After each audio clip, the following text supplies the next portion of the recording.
As long as the lemon trees grow. Chapter 2. I lost everything last July, all in the span of 1 week. Back then, I lay on a hospital bed, silent tears stinging the cuts on my face, my left thigh aching from the fall, and my bruised ribs protesting painfully every time I breathed. My hands were wrapped in such heavy gauze they looked like mittens. Shrapnel had dug holes into my hands, the blood burst out like a fountain. But all of that was manageable. The only serious injury was at the back of my head. The force of the explosion had me flying back and concrete met the base of my skull, marking me for life. Dr. Ziad stitched me up. It was the first time I met him. He told me I was lucky to escape with only a scar. I think he was trying to take my mind off the fact that Mama hadn't been as lucky, that the bomb snatched her away from me, and I'd never be able to hug her again. Later that day, when Hoff appeared and told me his name, it took a bit for me to realize I was the only one seeing him. At first, I thought the drugs were giving me visions that he would disappear when the morphine did. But he stayed by my side, whispering horrible things while I cried for Mama. Even when the pain subsided and my ribs healed and my hands scarred, he didn't leave. And once that conviction settled in, pain followed soon after. He was a hallucination who had come to stay. One who, every night for the past 7 months, has cruelly plucked on my fears, breathing life into them. There is no other explanation. Boiling him down to scientific facts is the only way I am able to face him. Whatever makes you feel better. He smiles wickedly. I rub the scar at the back of my head, feeling the callous ridges against my fingers. Daisies, I whisper. Daisies, daisies. Hoff brushes his hair out of his eyes and takes a pack of cigarettes out of his breast pocket. The carton is red, always the same shade as the spots on his shoulders. He plucks one long tube and presses it between his lips before lighting it. The nub blazes, eating away at the edges, and he takes a long drag. I want to know why you didn't talk to AM, he says. Didn't you promise yesterday you would? Like you have been promising me every night. Like you have been promising me every night. His voice is low, but there is no mistaking the threat poisoning each word. That's how it started with him. A snide remark here and there, nudging my thoughts towards leaving Syria, until one day he decided I should ask AM for a boat. And he hasn't stopped demanding I do so. Sometimes I wonder how my brain could conjure someone like him. A drop of cold sweat trickles down my neck. Yes, I managed to answer.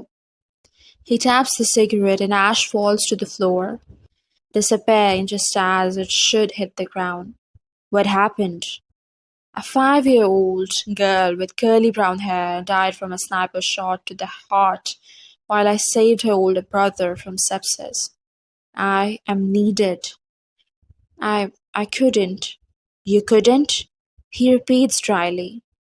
So I take it you want to be crushed under this house, alive and broken and bleeding. No one coming to save you, because how could they? Muscles are atrophied by malnourishment as yours are, can barely lift bodies, let alone concrete. Or maybe you want to be arrested, taken to where your Baba and Hamza are, raped and tortured for answers you don't have.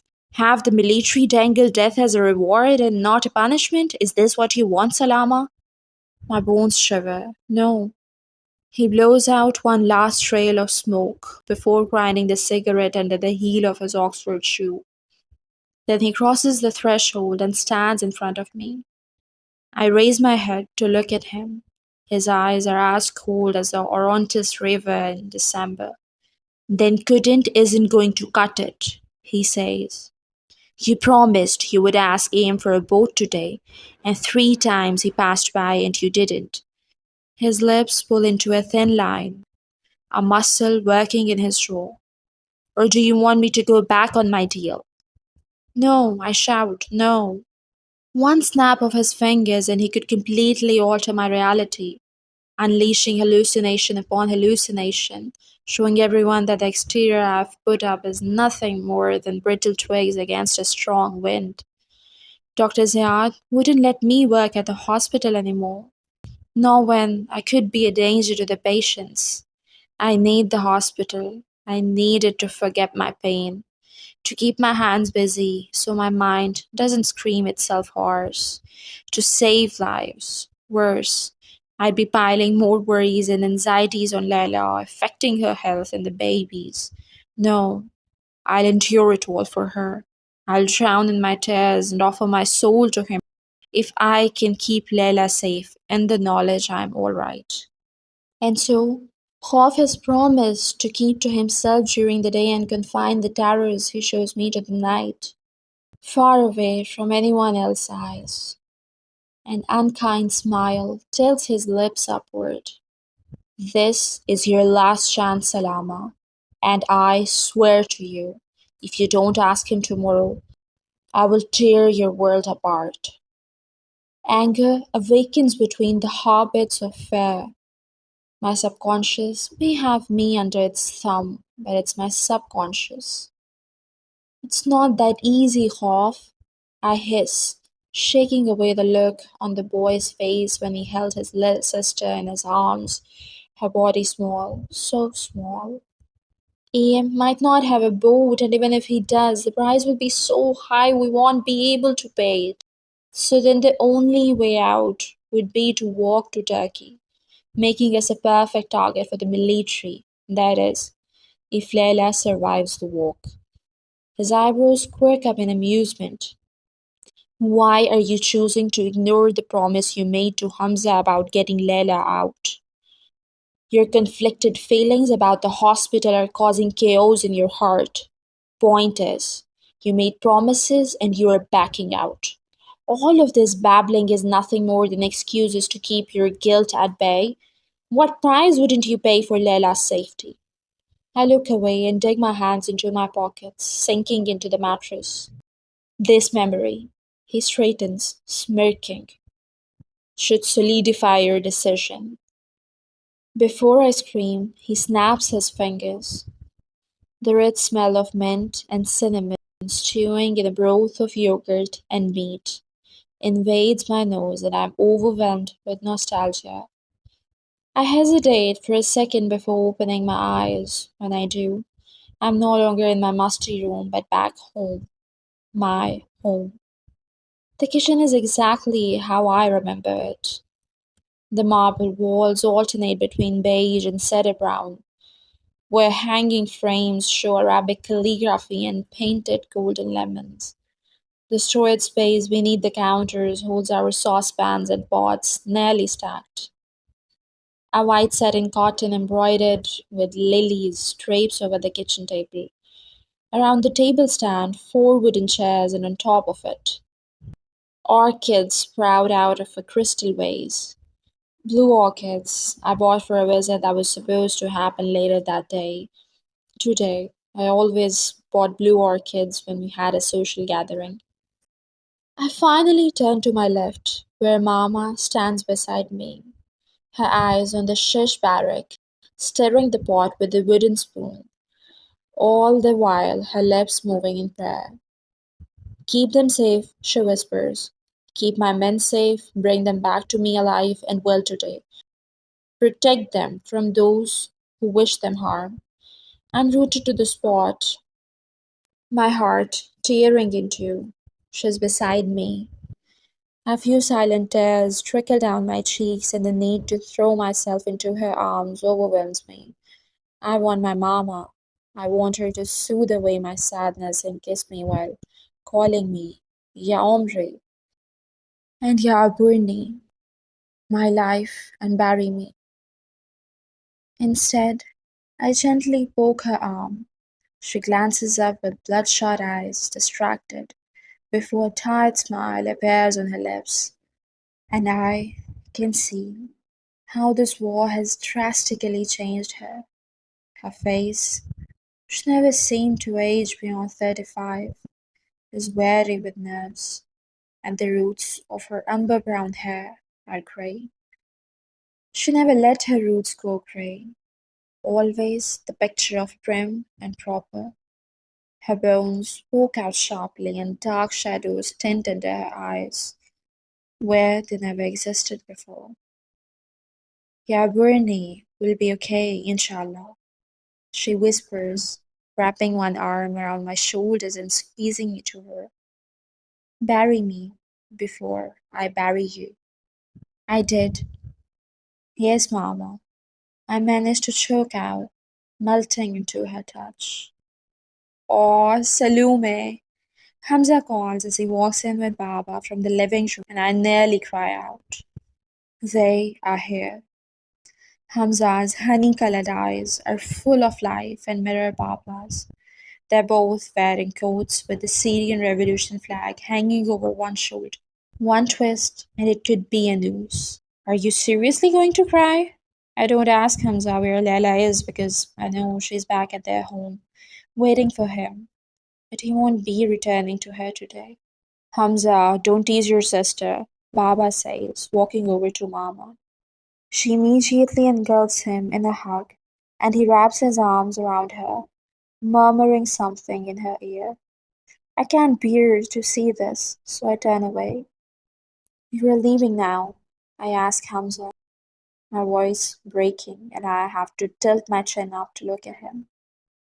I haven't done that in 7 months. He smiles softly.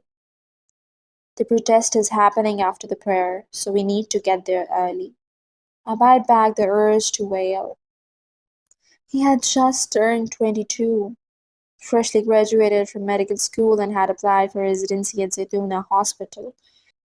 He didn't know he was going to be a father. Would they have stopped him from joining the protests? Don't go, I stammer. Maybe this hallucination can end well. Maybe I can change things. Please, you and Baba, don't go today. He grins. You say that every single time. I grab his arm tightly, my eyes memorizing his faint scruff, the dimple in one cheek that appears when he smiles. This is the last memory I have of my brother. With time, memories distort, and I know I forget his exact features. I forget Baba's brown hair streaked with grey and the gentle twinkle in his eyes. I forget how Hamza is at least 2 heads taller and that he and I share the same shade of brown hair. I forget the dimples in Mama's cheeks and her smile, which lights up the world. Our family photos are buried under the rubble of this building, and I'll never get them back. You, Salama, why are you being weird? He says, and then shakes his head when he sees the tears in my eyes. He adds kindly, I promise you we'll come back. My lungs constrict, I know, what he's going to say next. I've replayed this conversation in my mind on a loop until the words scramble together. But if I don't, he takes a deep breath, turning serious. Salama, if I don't, then you take care of Leila.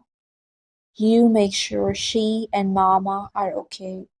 You make sure you three stay alive and safe. I swallow hard. I already promised you that. When the people flooded the streets during the very first protest, Hamza immediately took me aside and made me do exactly that. He was always intuitive, smart beyond his years. He always sensed when I was down, even if I didn't say anything. His heart, as soft as a cloud, reached out to everyone around him. He knew that Mama, despite her terror, would need to be dragged out of Syria kicking and screaming, that Leila would scoff if he asked her to run away, leaving him behind. But I would make sure they both stayed alive. I would put my family safely above everything, whoever was left of it. Promise me again, he says fiercely. I can't go out there in good conscience without knowing for sure. I need to hear those words. The honey in his eyes burns like fire. I promise, I manage to whisper. Two words were never heavier. Now I'm supposed to ruffle my hair before walking out with Baba, never to come back. But he doesn't. His hands grip my shoulders. Did you? I falter. What? The fire rages in his gaze. After the military took me and Baba, did you get Mama out? Did you save Leila? Or did you throw their lives away? My bones rattle. Salama, did you lie to me? Agony drips from his expression.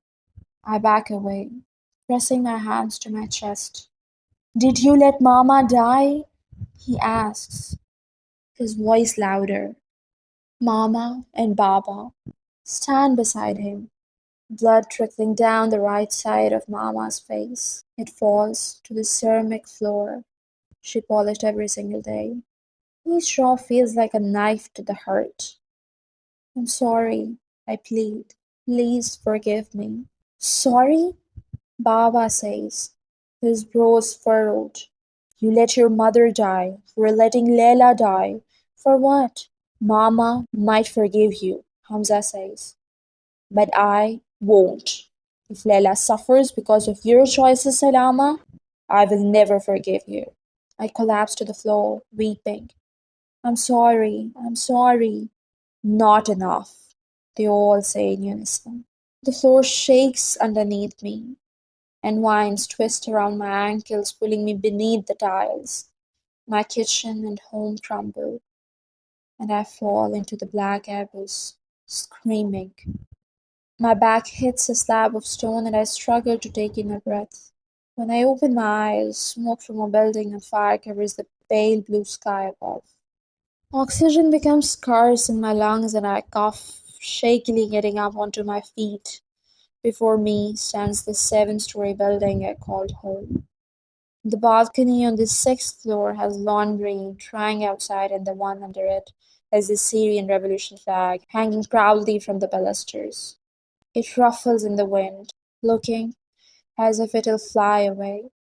But Hamza had knotted it tight on each side to make sure it stayed put after he and Baba were arrested. Mama couldn't bear to take it down. The air around me is very still. I know where I am without needing to ask. Hoff has dragged me a week into the future, to one of the worst days of my life. Mama, no, I groan. No, you can't save her. Hoff stands a few feet from me. She's already dead. My building is 15 steps away. I can make it. I can save her. Mama! I scream, running toward her. Get out! Get out! The planes are coming. It's too late. They're faster than my voice, and the bombs don't care that there are innocent people inside. The high-pitched sound rings against my ears. As they smash the building to bloodied fragments, the aftershock doesn't blow me away. It razes the building to the ground, and I'm standing over Mama's mutilated body. She wasn't wearing her hijab. Her brown hair is grey with debris, her head bent at a wrong angle, and blood. There is so much blood staining my bare feet. My stomach heaves at the sharp metallic smell. I cry, falling to my knees, and clutch her body, drawing her close to my living one. My hands shake uncontrollably as I try to brush away the hair plastered to her cheeks. But I only smear her with her blood. Flecks of it land in my mouth. Mama, oh God, not again, not again. Her eyes gloss over, staring right back at me. Why didn't you save me? Mama whispers, her eyes vacant. Why? I'm sorry, I sob. Please, please forgive me. I drip tears on her still face, my lips bleeding with hurt to come back, and I hug her. Even with all the blood drenching us both, she still smells the same. She's gone, Salama. Hoff says from behind me. Look, there you are over there. I glance toward where he's pointing. Between the rubble and smoky haze of the bomb, race past me. Her cheeks are still full, her eyes beginning to come to terms with the pain that will become her constant companion. She's only 17 and has barely glimpsed what true horror means. She coughs, her clothes and hijab torn, trying to crawl towards Mama's corpse before her muscles give away and she falls to the ground unconscious. Anger and sadness intertwine through my heart, latching to my deteriorating bones. That's enough, I pant, pressing Mama closer. Take me back. Hoff crouches beside me, wiping a drop of blood from my cheek, and smiles.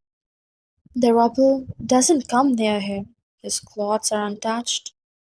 Yet, the red spots on his jacket's shoulders have grown, and I don't know if I'm seeing things, but they seem to be leaking down his lapels. He snaps his fingers, and I'm back on my bed, all traces of soot and blood gone. I blink, staring at my chapped, scarred hands, unsettled by the sudden disappearance of Mama from my embrace. Tears on my face, still wet, are the only proof of what I went through. Hoff takes a deep breath, satisfaction etched on every line of his pale face, and retreats to the window. That will be Leila if you continue to be obstinate. He takes out another cigarette. You have already broken half of your promise. Do you want Leila's death to be your undoing? My body betrays me, shaking all over, and I clutch my ragged blankets to hide it. He blows out a cloud of dark grey smoke that falls to the tepid floor and wisps before vanishing. Every day, more of your patients pass away. Each one of them is another regret in your heart. Staying here will destroy you, even if Leila survives. Go away, I whimpered, hating my brain for doing this to me. I don't like being treated as a fool, Salama, he murmurs. Give me what I want and I might leave you alone. My tongue is dry and the half-moon scars on my palms. The result of my own nails begin to hurt. Instead of answering him, I turn away, my brain banging against my skull. My eyes fall on the closed drawer of the nightstand beside the bed, where I keep my hidden stash of Panadol pills. I've been collecting them since July in preparation for Leila's labor, and for one brief second, I consider taking one, but decide against it. I don't know if we'll have access to medicine wherever we'll be. Jasmine, Jasmine, Jasmine. I murmur over and over until I swear I can smell them like I used to when Mama took me in her arms.